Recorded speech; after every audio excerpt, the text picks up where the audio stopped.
Welcome back, everybody.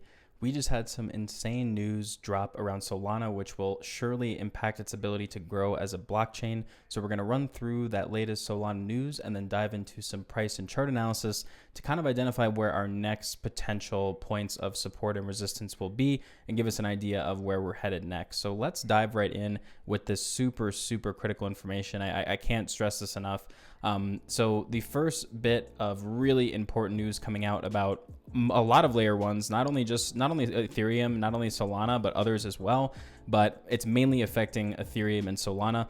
And that's the fact that this company, Hetzner, that does cloud storage, so think of like AWS, GCP, where a lot of major apps are stored, things like Netflix. So Hetzner is basically saying that crypto miners may not use its server farms to support the blockchain network or any other crypto venture. It also said that both proof of stake and proof of work activities are going to be prohibited. So even if you just run one node, they're going to consider it a violation of their terms and services. So essentially, these node holders are not going to have anywhere to host their nodes to then validate the network. So Ethereum has a big problem coming up with this, and Solana as well. Solana is really in deep water with this because if we look to what this actually means in terms of the percentage of total validators, total nodes that are currently using Hetzner, it's quite a bit. So if we dial in here and look at Solana, you're going to notice 34%, over a third of all validators on the Solana network are now supported by Hetzner. So Hetzner in the next couple weeks to a couple months is going to start phasing out their support of this, and it's going to be a violation of their terms and service here in the next couple weeks. So all of those validators are going to have to find a different way to actually host their nodes. So they're going to have to either move to AWS or other cloud providers, but there's obviously a reason why they've chosen Hetzner over and over again. So it's going to be interesting to see what the actual difficulty of transitioning from this type of cloud provider to another cloud provider would actually be. So you're also going to notice that, Ethereum, 65% of their network is basically hosted on AWS, or sorry, 65% of their nodes are hosted across these different platforms, one being Hetzner at 16%. But really what we want to focus on here is Solana, where, over a third are going to be compromised with this new update to their terms of service. So it's really something that a lot of validators are going to have to confront almost immediately. And it's going to be interesting to see what the impact of that is on the security and scalability of the Solana network in the coming weeks and months. Now, the other aspect of what has been happening with Solana is a Solana DEX OptiFi accidentally shut itself down and locked up $661,000 in total value locked. Now, what happened here is that basically during an upgrade, it was permanently closed. The program was permanently shut down, and we saw $661,000 in funds. Most of it, luckily, from team members were essentially just lost. And so OptiFi has promised to make its users whole within the next 2 weeks, but essentially, the program is dead in the water. Now, you will say, okay, well, Alex, this has been resolved. They're going to make users whole. The issue is that this is another stain on the brand of Solana and the types of projects that are on that network and their ability to basically consistently have a successful product that is basically, not subject to these downturns, losing funds. We had the Solana hack not too long ago. So just a lot of things going on and a lot of things turning people off to what Solana has to offer. And I'm long-term bullish on Solana, but these things really do hinder its ability to grow. And we've seen a lot of these types of news bits, a lot of these updates starting to impact the way that not only consumers interact with Solana and how they're, handling their money in the different protocols on Solana, but also developer activity. So if you see here on this chart, we're actually seeing a nosedive in developer activity where Solana tends to be, in the top 3 in terms of active developers. You usually see Ethereum, Solana, Cardano, Avalanche up there in the top developers, Polygon a lot of the times as well in terms of developer activity.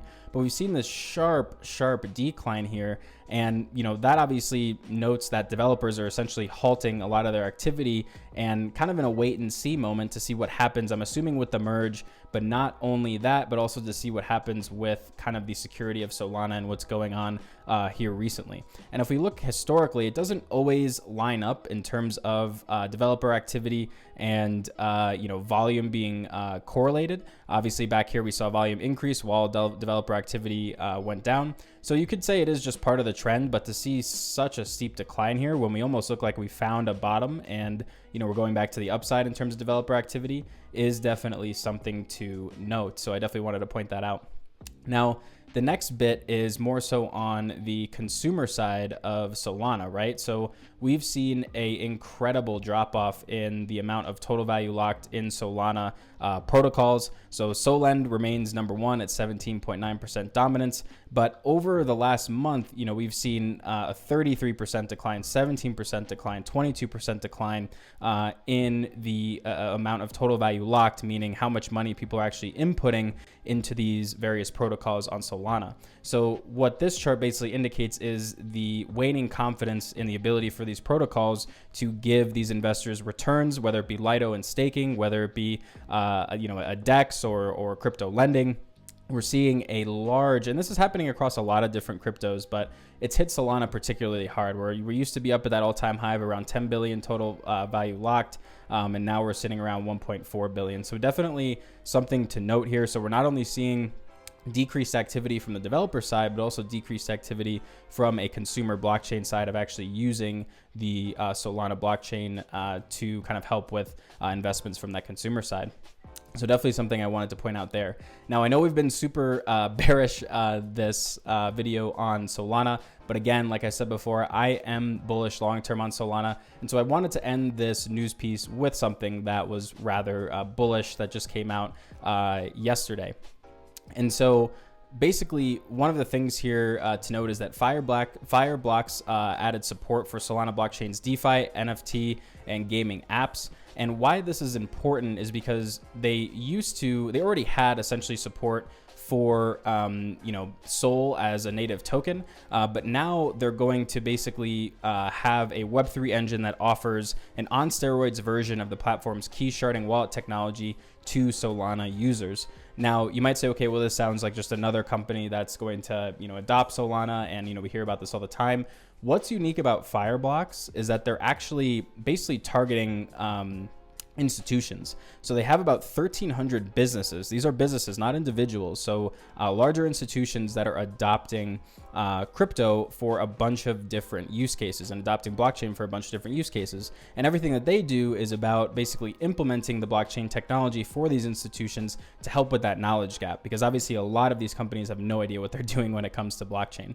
So I wanted to point that out because Fireblocks is really involved on the institutional side, where we see a lot of these other companies that are focused more on the consumer side. So this is one of the first really, really big uptake adoption kind of news stories coming from the institutional side for Solana. So I definitely wanted to update you guys on that. So now heading over to the Solana chart, there's just a couple of things I want to talk about.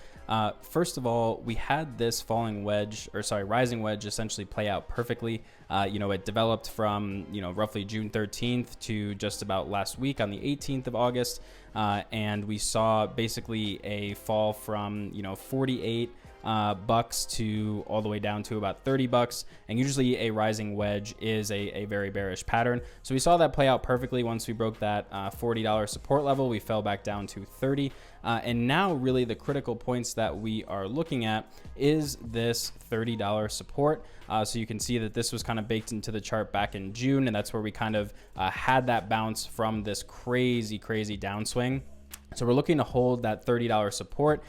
If we can, in my opinion, what a short to midterm bullish trend looks like is having some solid consolidation between these two resistance and support levels. So if we can hold $30 here and then kind of go back up and shoot for 35, stand on top of 35 and slowly make our way back up to 48 and have that be the next resistance we shoot for, that would be what this looks like. If it turns into somewhat of a consolidation movement, that would be the bullish price action from this point, in my opinion.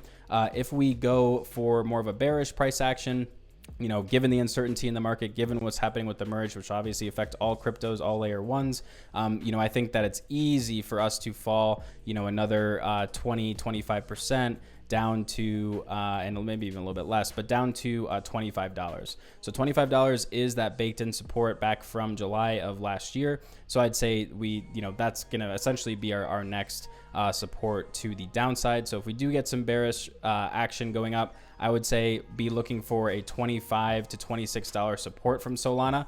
Definitely do not try to catch any falling knives here. Wait for that bounce. Not financial advice, but that's what a lot of the best investors are doing, is waiting for that bounce and waiting for us to kind of come back before we make any crazy decisions.